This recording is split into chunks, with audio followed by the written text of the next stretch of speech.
Welcome to news wise. मैं हूं आरिफा नूर। नाजरीन, एक तरफ तो आज बहुत अच्छी खबर भी आई है कि आज ईरान और अमेरिका में जो कशीदगी थी वो कम होती हुई नज़र आ रही है। बहुत से ज़राए से, बहुत से सहाफ़ियों से ये इत्तलात सामने आ रही हैं कि शायद ईरान और अमेरिका जो हैं वो किसी जिसको हम कह सकते हैं मुआहिदा तो नहीं मगर किसी अंडरस्टैंडिंग की तरफ एक दूसरे के करीब बढ़ रहे हैं।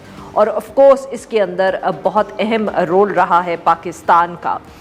ये मीडिया रिपोर्ट्स भी सामने आई हैं जिनमें ऑफ कोर्स अमेरिका से ये ओरिजिनेट हुई हैं। उन रिपोर्ट्स में ये कहा जा रहा है कि अमेरिका और ईरान के दरमियान गुफ्तगू जो है इनडायरेक्टली वो जारी है और कोई ना कोई मुफाहमत, कोई ना कोई एक अंडरस्टैंडिंग जो है उस पर काम हो रहा है। जल्द ही इत्तलात सामने आ सकती हैं। ये वैसे तो एक बहुत अहम ख़बर है, बहुत अहम डेवलपमेंट है सारी दुनिया के लिए, मगर आज का दिन वैसे भी बहुत ज़रूरी है, पाकिस्तानी तारीख़ में है और रहेगा। और वो इसलिए क्योंकि आज से तक ठीक एक साल पहले हमने भी इस खित्ते ने भी और हमने भी एक जंग का सा समात देखा। ये जो कॉन्फ्लिक्ट था ये उस तरह शुरू हुआ जब पहलगाम में हमला हुआ। भारत ने फ़ौरन ये इल्ज़ाम लगाया कि पाकिस्तान उस हमले के पीछे था। कोई सबूत एज सच ना उन्होंने मुहैया किया, ना दुनिया में किसी को दिखाया, बट इल्ज़ाम लगा दिया और उसके बाद उन्होंने तैयारी कर ली पाकिस्तान पर हमला करने की।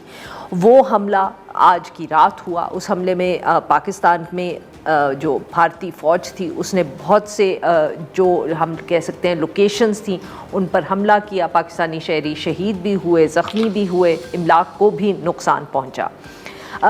दावा भारत ने ये किया कि उन्होंने पाकिस्तान में जो दहशतगर्दों के ठिकाने हैं उनको निशाना बनाया है, मगर शायद भारत को अंदाज़ा नहीं था कि पाकिस्तान में भी इसकी तैयारी कब से हुई है। इससे पहले भी एक 2019 में भी हमने एक वाक़या देखा था, तब भी भारत ने पाकिस्तान में घुस के जब हमला किया तो पाकिस्तान ने उसका जवाब दिया था और उस जवाब में पाकिस्तान ने भारत का एक जहाज़ भी गिराया था।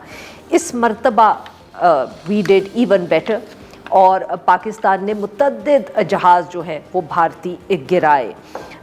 अहम बात सिर्फ ये नहीं है कि पाकिस्तानी फ़ौज और पाकिस्तानी एयर फोर्स ने भारत के इतने जहाज़ गिराए, बल्कि अहम बात ये भी है कि पाकिस्तान ने बहुत से चाइनीज़ जो हार्डवेयर है उसको इस्तेमाल किया, यानी कि चाइनीज़ जहाज़ पाकिस्तानी साइड से उड़ रहे थे और उन्होंने भारत के जो जहाज़ तबाह किए उनमें एक बहुत मशहूर जो फ्रेंच राफेल है उसको भी गिराया। ऑब्वियसली ये एक बहुत अहम मौका था, न सिर्फ पाकिस्तान भारत के हवाले से बट दुनिया में जो इस वक्त एक आर्म्स रेस हम कह सकते हैं या जो दिलचस्पी होती है मुख्तलिफ ममालिक की आर्म्स के हवाले से, उसमें बात फिर ऑब्वियसली एक दो हमले और भी हुए, पाकिस्तान भारत के दरमियान एक्सचेंज हुआ, अमेरिका और बाकी ममालिक बीच में पड़े और जंग बंदी तक बात चली गई। इससे भी एक नया चैप्टर हम कह सकते हैं कि पाकिस्तान के लिए शुरू हुआ। पाकिस्तान की जो एक आइसोलेशन का जिक्र होता था या कहा जाता था कि पाकिस्तान अब दुनिया में रेलेवेंट नहीं रहा, उसमें बहुत तेज़ी से तब्दीली आई। अमेरिका को क्रेडिट दिया पाकिस्तान ने कि सदर डोनाल्ड ट्रंप ने, अमेरिका ने जो थी मुफाहमत करवाई भारत और पाकिस्तान के दरमियान, इसकी वजह से सदर डोनाल्ड ट्रंप से भी बहुत क़ुर्बत हुई फील्ड मार्शल आसिम मुनीर साहब की और वज़ीर आज़म शहबाज शरीफ साहब की। इसके साथ साथ दुनिया ने भी पाकिस्तान को संजीदगी से लेना शुरू किया।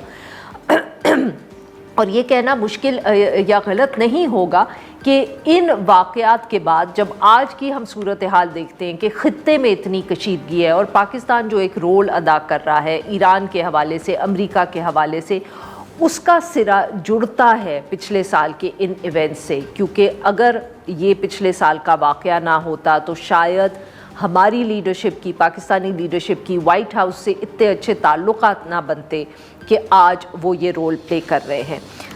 ये जो सारा एक हम कह सकते हैं तसलसल है और वाक़यात की कड़ी है, इस पे बात करने के लिए इस अहम दिन के हवाले से हमारे मौजूद है जाहिद हुसैन साहब। सीनियर सहाफ़ी हैं, तज्ज़ियाकार हैं, बहुत गहरी नज़र रखते हैं वो ये फ़ॉरेन पॉलिसी के इशूज़ पे। और हमें ज्वाइन किया जौहर सलीम साहब, साबिक़ सेक्रेटरी ख़ारजा हैं, He also obviously has dealt with these issues all his life. Welcome to the show, gentlemen. Zahid साहब, आपसे गुफ्तगू का आगाज़ करेंगे. बहुत अहम दिन, क्योंकि ऑब्वियसली उसके एक तो मिलिट्री एस्पेक्ट से भी है कि जो पाकिस्तान ने की वजह से, या पाकिस्तान की हम कह सकते हैं स्किल्स की वजह से, चाइनीज़ वेपनरी को दुनिया ने बहुत संजीदगी से लेना शुरू कर दिया है. और उसके साथ साथ ऑब्वियसली जो एक फॉरेन पॉलिसी हम कहें कि बैनुल-अक़वामी दुनिया में पाकिस्तान की रेलेवेंस की फिर जिक्र हो रहा है. नहीं, बिल्कुल सही बात है. मतलब ये कि ये जो वाक़या हुआ था, दो चीज़ें बहुत अहम हैं. एक तो ये था कि पाकिस्तान ने जिस तरह से डिफेंस किया, Pakistan was not aggressor. Pakistan ने जंग शुरू नहीं की थी, लेकिन जब मुसल्लत की गई थी तो फिर उसका जवाब जो है ठीक ठाक दिया गया. लेकिन एक इसमें दो चीज़ें थी कि इससे पहले भी पाकिस्तान और हिंदुस्तान में जंग हो चुकी हैं, 2-3 के करीब. लेकिन इसमें जो इसकी नौइयत थी उससे बहुत मुख्तलिफ थी. 88 घंटे की सिर्फ ये क्लैशेस थे. और इसकी ख़ास बात ये थी कि किसी ने भी दूसरी तरफ को बॉर्डर क्रॉस नहीं किया था. There was no intrusion. जो कोई जिसको कहते हैं कि जो फ़ौज ने जो है उसमें कार्रवाई की, वो नहीं की. एयरफोर्स ने भी की थी, जैसे कार्रवाई तो की थी, लेकिन ये अपने बॉर्डर में रहते हुए, अपनी एयर स्पेस में बिल्कुल. जैसे शुरू किया था इन्होंने, जब इन्होंने निशाना बनाया तकरीबन 6 या 7 इलाकों, जिसमें भावलपुर भी शामिल था, अमृतके भी था, और कुछ इलाके जो थे आज़ाद कश्मीर के थे. उसकी उनका कहना ये था कि उन्होंने जो है वो दहशत गर्दों के के मरकज़ों को निशाना बनाया. हालांकि इसमें अब भावलपुर में शहर के अंदर आपने करते हैं या अमृतके में, तो वो उसकी कोई वो बन के नहीं आती थी. लेकिन शायद असल चीज़ ये थी कि इंडिया ने कभी भी ये उनके मिस कैलकुलेट किया था पाकिस्तान के रिस्पांस पे.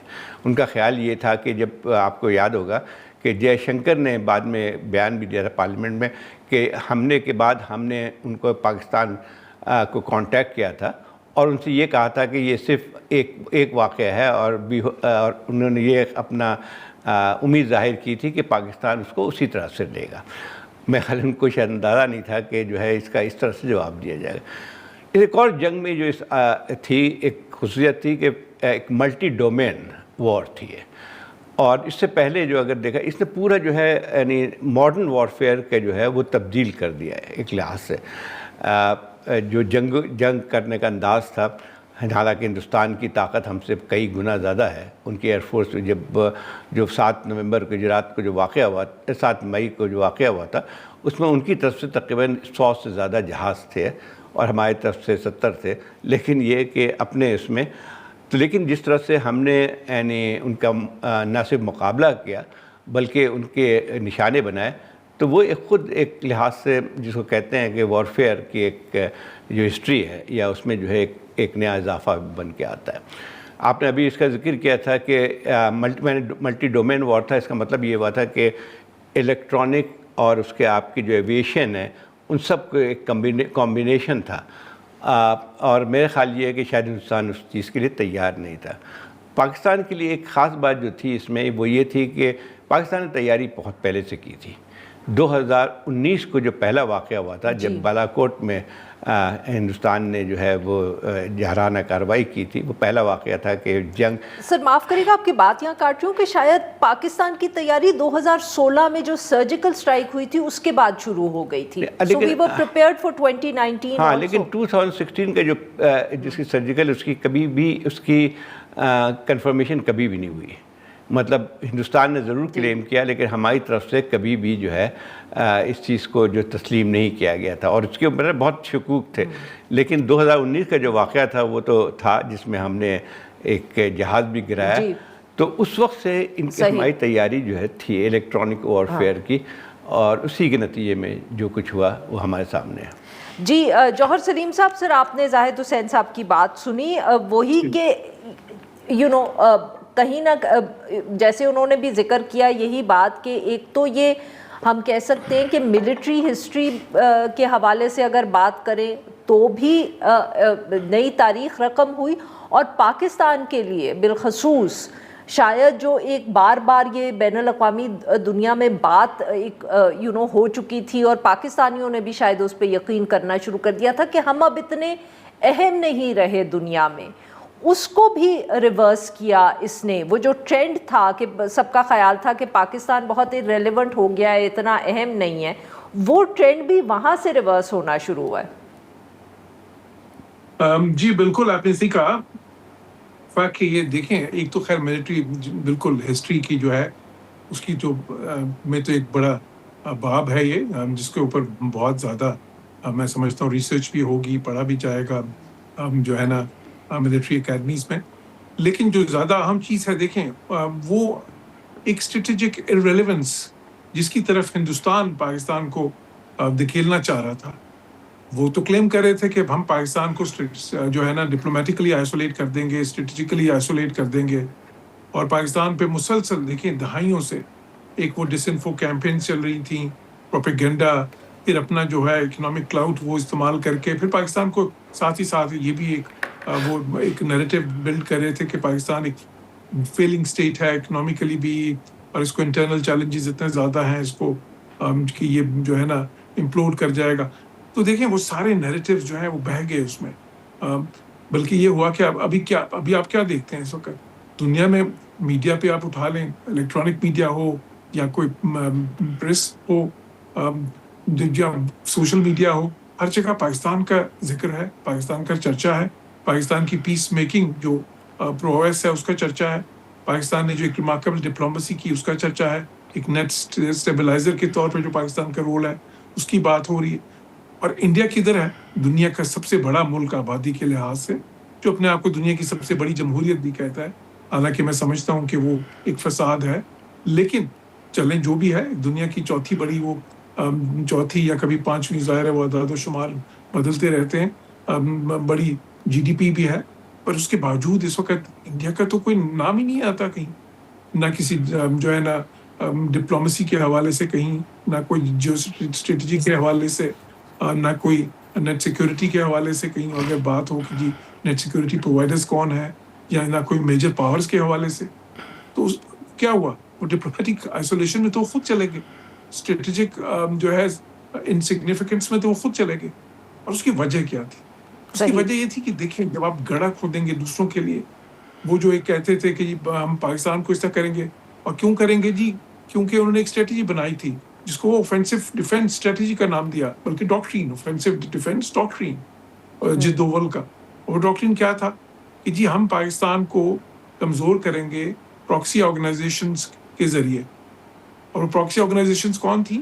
وہ دہشت گرد تنظیمیں جو کوئی افغانستان میں بیسڈ ہیں, کوئی ہندوستان ڈائریکٹلی جن کو کر رہا تھا. اب ظاہر ہے وہ سارے باپ جو ان کے جاسوس یہاں پکڑے گئے, جو ان کے چیپٹر سارے جہاں پہ پوری دنیا میں جو انہوں نے دہشت گردی بشمول پاکستان میں کروانے کی کوشش کی, وہ سارے, تو وہ ساری جو کوششیں تھیں جو کہ ابھی بھی جاری ہیں, اس میں کوئی شک نہیں, اس میں وہ سازشیں تو چل رہی ہیں, بلکہ اس میں ان کے ساتھ کچھ اور ملک بھی شامل ہیں. لیکن وہ جو ایک نیریٹو تھا کہ جی پاکستان استعمال کرتا ہے دہشت گردی کو as a tool of foreign policy, جو کہ وہ خود کرتے تھے, یہ تو ایک عجیب سے ایک وہ ہٹ اسپا تھا کہ جی الزام پاکستان پہ اور کرنا خود, تو وہ تو الٹا پڑ گیا پھر, کیونکہ سچ تو پھر ہمیشہ کے لیے تو نہیں چھپتا. اور پھر یہ وقت آیا کہ ششی تھرور کی لفاظی جو سی ہے وہ آپ نے دیکھا وہ بھی ختم ہو گئی. اتنے بڑے ڈیلیگیشن 40 بندوں کے ڈیلیگیشن 30-40 ملکوں میں بھیجے گئے, وہ بھی ناکام وہاں سے لوٹ آئے.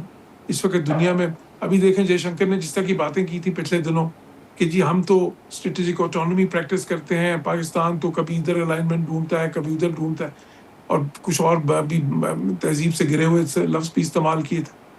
اب جس کو میں نے تو خیر اس کو سفارتی شرانگیزی کا نام دیا, تو اس کی طرف آپ نے دیکھا دنیا نے توجہ نہیں دی ان کی کسی بات پہ, بلکہ یہ ہوا کہ اس کے بعد جو ہے نا ہندوستان کو بلکہ تھوڑا سا بیک ٹریک کر کے تو کہیں نہ کہیں یہ تسلیم کرنا پڑا دبے لفظوں میں ہی صحیح کہ جی ٹھیک ہے چلیں جو ڈپلومیسی ہو رہی ہے وہ اچھی ہے. پاکستان کا ذکر تو نہیں کیا لیکن ظاہر اشارہ کنایا تو تھا. تو بات یہ ہے کہ دیکھیں میں سمجھتا ہوں کہ یہ جو ان کی پالیسی ہے نا, ایک تو جس میں کوشش ان کی کیا ہے کہ جی ایک ہیجمنی قائم کریں اس ریجن پہ, اس خطے پہ, اور اس کی وجہ سے یہ خطہ جو ہے ابھی تک کانفلکٹس میں مائل رہا. وہ جو ہے نا یہ ساری ٹیررزم جو اسی پالیسی کا ایک نتیجہ ہے, وہیں سے ایمانیٹ کرتا ہے. और फिर इसी तरह आपने देखा कि यहाँ पे ना कोई ट्रेड है इस खत्ते में आपस में, सिर्फ 3% से नीचे इंटर रीजनल ट्रेड है, इसी तरह ना कनेक्टिविटी है, ना जो है ना आपस में। तो उसकी वजह क्या है? उसकी वजह जी हिंदुस्तान जौहर की साहब सारी माफ करिएगा, policies मुझे यहाँ ब्रेक लेनी है। जी नाजरीन, यहाँ पे लेते हैं हम एक छोटी सी break. Will be right back और हम अपने मेहमानों से गुफ्तगू जारी रखें।